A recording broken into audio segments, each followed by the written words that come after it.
Welcome to Discover Library and Archives Canada, your history, your documentary heritage. I'm your host, Angèle Alain. Join us as we showcase treasures from our digital collections, guide you through our many services, and introduce you to the people who acquire, safeguard, and make known Canada's documentary heritage. Between 1869 and the late 1930s, approximately 100,000 children between the ages of 2 and 14 were brought to Canada from Great Britain. Predominantly motivated by social and economic forces, a number of religious and philanthropic organizations encouraged the child migration movement, believing it to be providing an opportunity for many of the orphaned, abandoned, and poor children to begin a new life in Canada. After the long voyage to Canada, many children were welcomed into families across Canada as a source of affordable farm labor and domestic help. While some endured hardships in their new lives, many thrived in their new surroundings, making Canada home.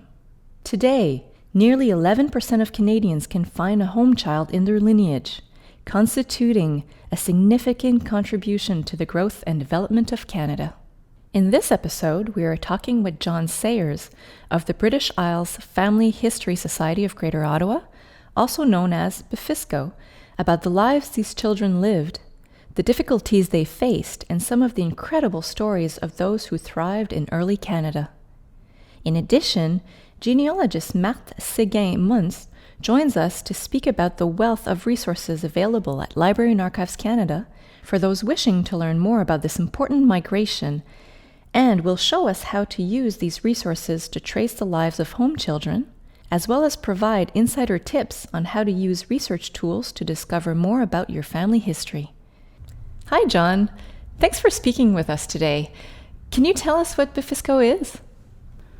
Well, the British Isles Family History Society of Greater Ottawa was formed probably in 1993, 1994 when it got its papers to encourage, facilitate, preserve, and disseminate research into people who came originally from the British Isles.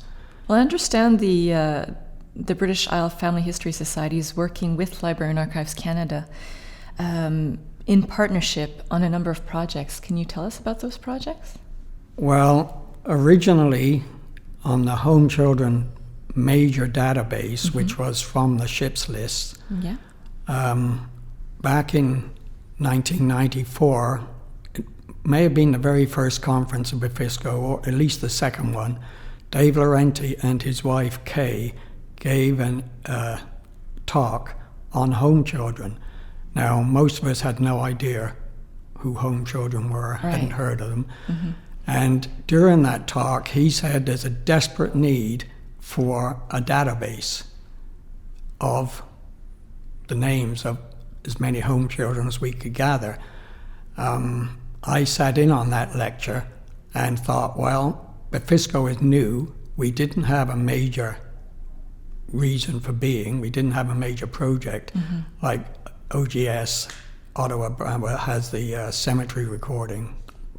So I thought, well, that would be a good project for BIFHSGO because we live in Ottawa, we're close to Library and Archives Canada, we have quite a large membership. The membership now is 500, so we do have a large, for a family history organization, it's a large membership. And there's a need for home children. There was a desperate need. So suggested it at one of our meetings, and they sort of said, fine, that sounds like a good idea. And then they came to LAC.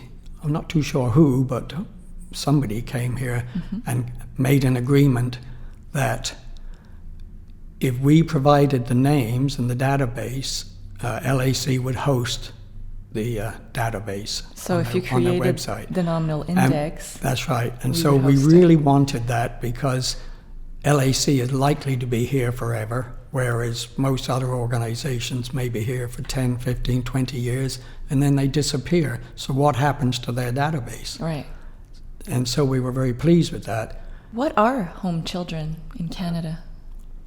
Home children are children who were put into a philanthropic home in England, generally allied to some religious organization, and then sent to a home over here, for a distribution home over here. Generally, they only stayed 1 day, 1 week, maybe 2 weeks, depending how young they were. Mm-hmm. Sometimes they may stay 6 months in the home over here, but then they were sent out to work on farms or as domestics, either working on a farm or in a home. We sat down with BIFHSGO Munce to talk about home children resources at LAC, and she provided some insight as to why so many children were sent to Canada. So can you tell us why the home children were sent to Canada? It was the result of the times that were difficult in families and in the cities. The parents were either sick, they were poor, they could not take care of the children. In some cases, a widow had lost her husband and she had 7 or 8 children. I even remember researching a particular case where she had lost her husband and then she died herself. So consequently, her 7 children had to be placed in homes in England. So the houses were getting crowded? The homes were getting crowded in England? The homes for children were getting crowded. The Industrial Revolution, the shortage of work, people were having a very difficult time to provide for their families, and consequently a lot of children were sent in homes in England, and Canada needed manpower.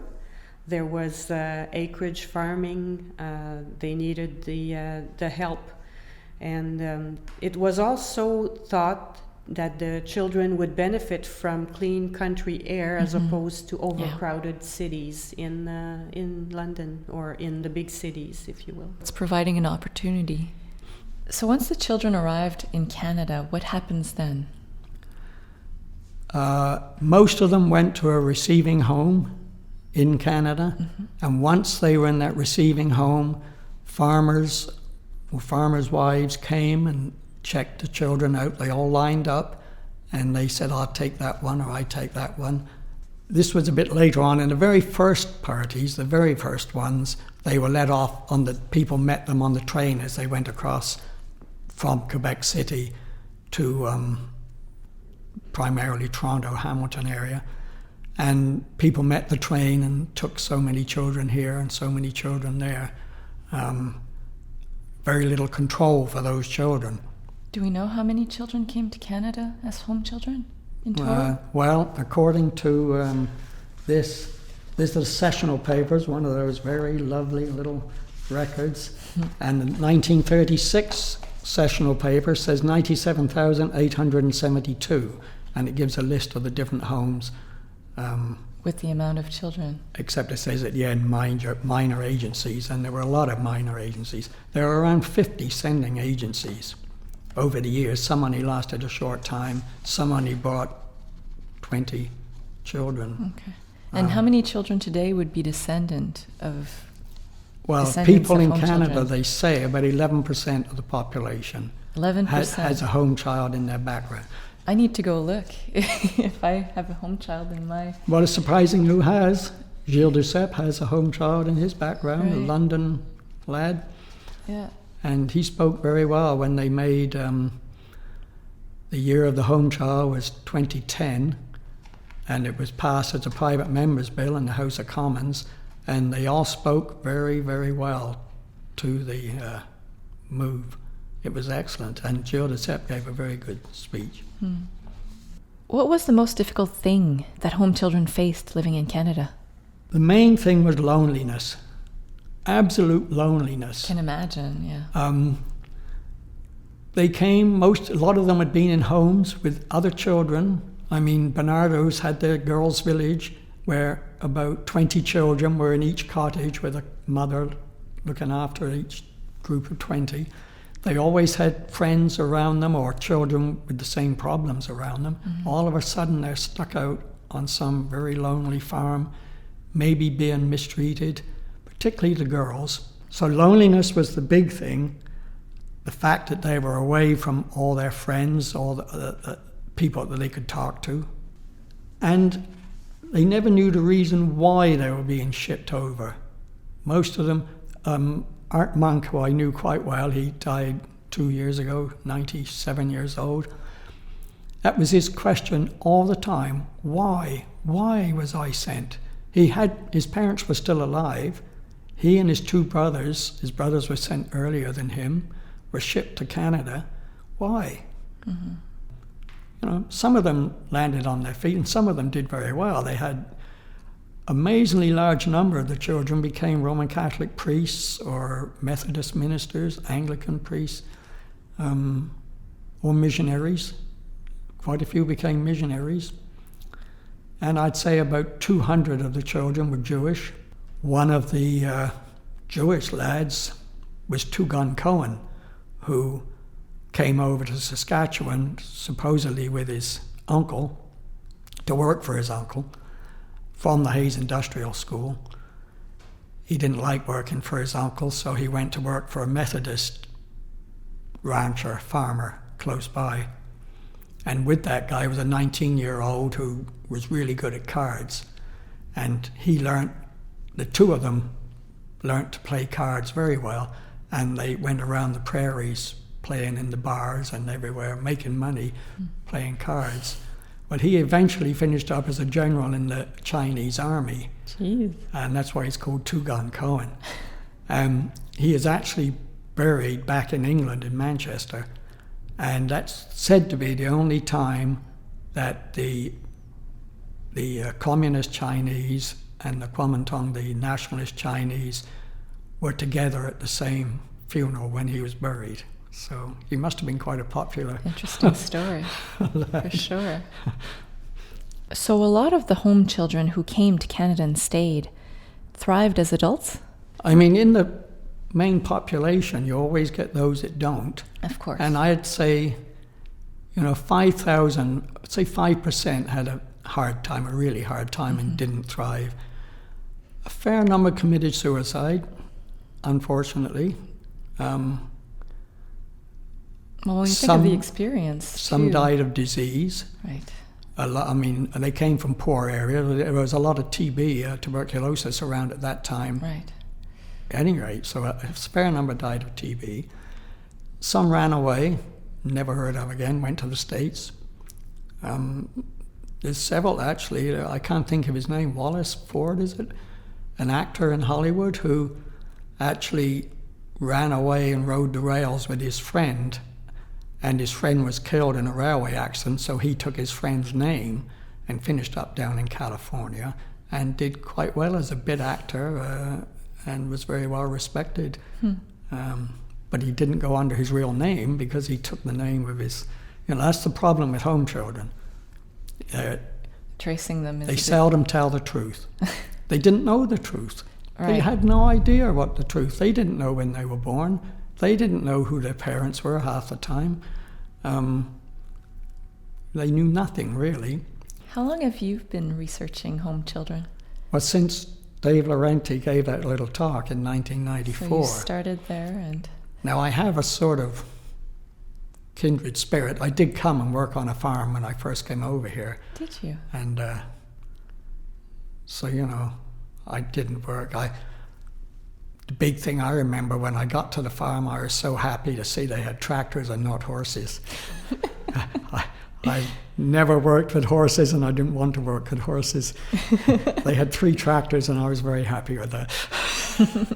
So it gives you an idea of what it would have been like to be a That's home right. child, come here. They were a Presbyterian family. I wasn't Presbyterian, and I went to church with them, and, that was actually a very good period to learn about Canada. I didn't stay there that long because I paid my own way over, so I didn't have to stay the 2 years, which would have been if Canada House had paid my fare. So what kind of resources does Library and Archives Canada have about home children in Canada? Home children resources are typically found in on the homepage of the immigration, because essentially that's what groups of children were. They were groups of children brought in from England and the British Isles, some from Scotland, and some even from Ireland. The Home Children page is found online under the on our website. Online on our website, Okay. Library and Archives website. And the lists of home children, which are of substantial numbers, are compiled from passengers' lists that were indexed by people over the years, and a big project was done by the British Isles Family History Society of Greater Ottawa. That the bulk of that database, the home children database, has been indexed nominally by that organization. By name. So people can search these children by name in this database? That will be your first stop. You will go, you have the name of your ancestor or someone you know, and you will search the index by name. Keep in mind, however, that indexing will have its limitations, as in the case of names that are less easy to pronounce or less common. So they might be written differently than what you think the name is written. Definitely. I have seen the case of a family. Their last name is Stilgo, Stilgoe, and I have seen it spelled. I think there were 5 children altogether, and 5 of them, I think there was about 3 or maybe 4 spelling.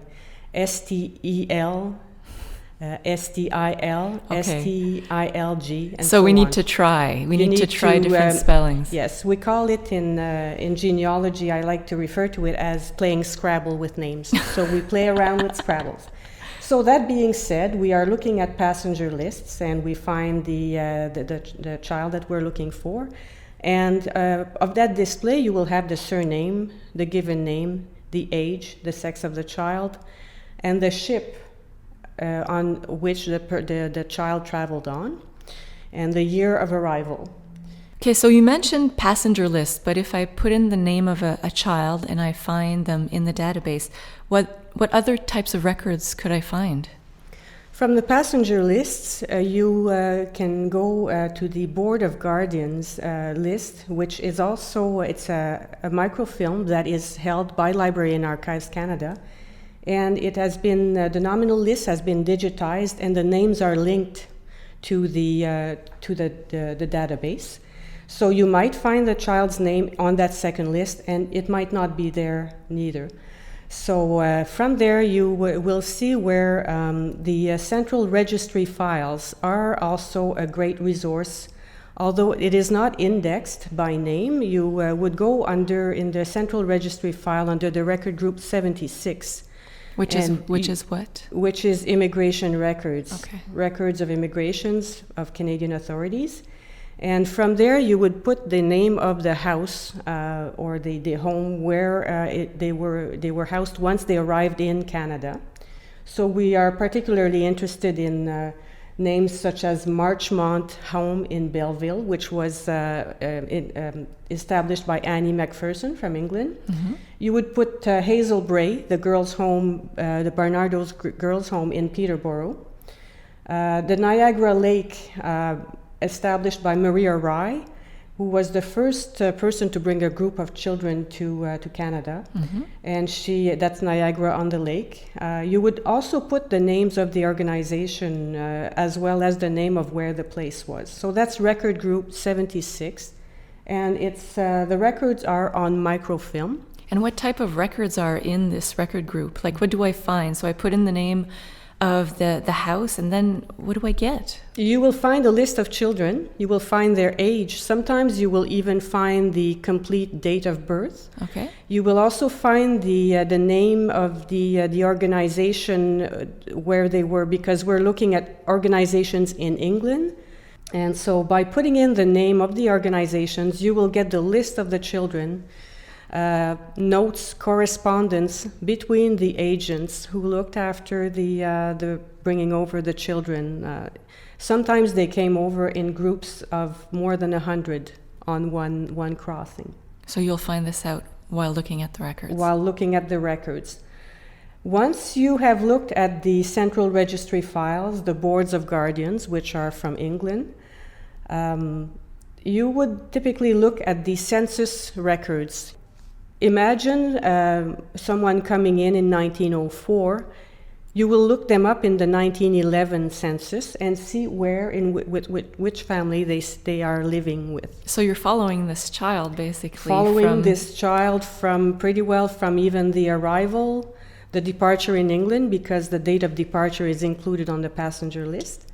Departure in England, they cross the Atlantic, they arrive in a group, then they are so-called dispatched to a home in Canada. In Canada, you will find them, there's New Brunswick, Ontario. Some of them are in Quebec, and some as far as Manitoba, and I've even heard of Saskatchewan. Okay. So once you look in the census after their arrival, and the census is a wealth of information. And a little trick, you will look them under the family name, and they will have a different family name than the family that they are living with, because they're not adopted. No, they it's like are foster hired family. as labor help, farm hands, and so I've have a few examples here as well where the person arrives in Canada and you find him in the census. He's this particular case, Richard Palamountain. He arrives in Canada. He is sent to Quebec, to Knowlton, Quebec, and we find him in the census. Then we find him in the First World War records, because he serves in First World War. So we find his attestation paper, which tells us that he enlisted in Kingston. We find him in the digitized microforms, the death cards, which is where when the Veterans Affairs were notified of a death of a soldier, you saw the name of there was a card made out for that soldier with the registration number and so on. So from census records, immigration records, we find this is where the one way that we track. We follow them through history, their whole life, essentially. This example you were giving. This Richard Ernest Palamountain is a good example of the variety of the resources. Throughout his extensive research at LAC, John Sayers has come across a number of helpful resources. He talks to us about one that has been most valuable to him. Sessional papers are a wonderful, wonderful source. You know, a typical one is this one I have here it's the 1872 report, so it's for the year 1871. Mm-hmm. And there's almost three pages of actual ships that brought immigrating parties and who those parties came from and how many. And don't forget, at that time, you became an adult at 12 years. So anybody under 12, 11 and under was considered a child, and anybody over that was considered an adult. So it's a little misleading when you see you have to know males this. And females, adults, 150 male adults. A lot of them may be 12 to 18 years old. Right. So these sessional papers, they're at Library and Archives Canada? They're at the library section of Library and Archives. Right. Many shelves of them in French and English. And there's some very good photographs in there of home children in the 1904, 5, 6 period. They have some very good photographs of home children and the homes and parties of children. So they're on the shelf. You don't have to order the box. They're on the shelf up until 1930-something, I think now, which covers the home children period for our purposes. So, Marthe, in a nutshell, where can people start their home children research? When you start your research, first go to the Library and Archives Canada website. Then the specific pages that you will want to look at are the genealogy and family history pages. Mm-hmm.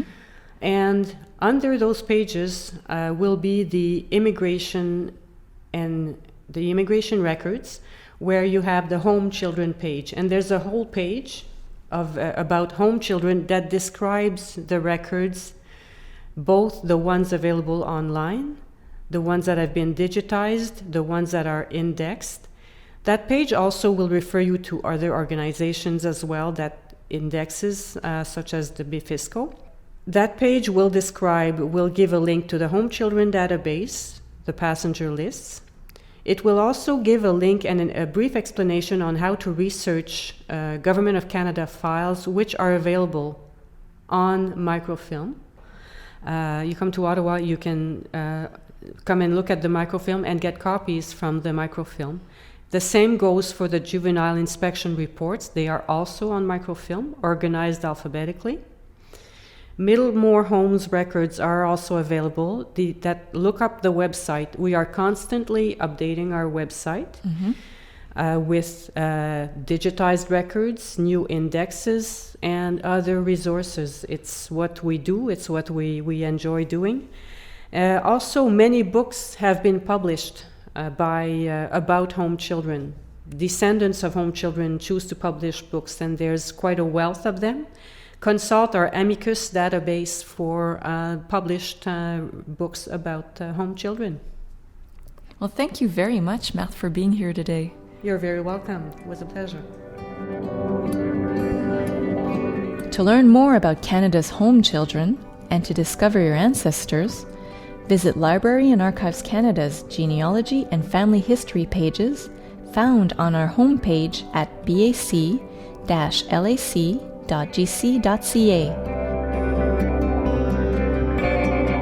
Thank you for joining us. I'm your host, Angèle Alain, and you've been listening to Discover Library and Archives Canada, where Canadian history, literature, and culture await you. A special thanks to our guests today, John Sayers and Marthe Séguin-Muntz. For more information about our podcast, or if you have questions, comments, or suggestions, please visit us at bac-lac.gc.ca/podcasts.